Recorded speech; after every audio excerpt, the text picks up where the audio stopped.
Daily mail అని America అంటే ఈ అమెరికా బేస్డ్గా నడిచేటువంటి అంతర్జాతీయ మీడియా వాళ్ళు ఒక కొత్త విషయాన్ని వెలుగులో తెచ్చి యుఎస్ఏడ్ దుర్వినియోగాలు వీటి గురించినటువంటి స్టోరీస్లో ఇందులో ఒక పాయింట్ ఏంటంటే అన్వర్ అల్ అవాకి ఇతను ఆర్థికంగా ఇబ్బందుల్లో ఉన్నాడని అతనికి సాయం చేయాలని అతని ట్యూషన్కి విద్యకి అని అడిగితే యుఎస్ఏడ్ నుంచి డబ్బులు వెళ్ళినాయట.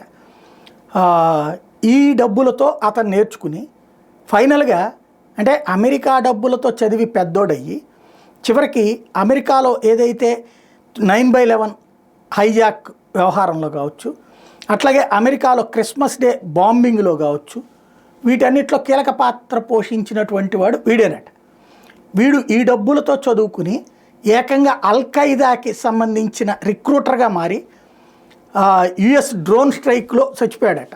అయితే ఈ అల్వాకీకి సంబంధించినటువంటి వ్యవహారంలో వీడికి ఇచ్చింది యుఎస్ ఎయిడ్ నుంచి వచ్చినటువంటి డబ్బులే అన్నటువంటి విషయం బయటపడింది.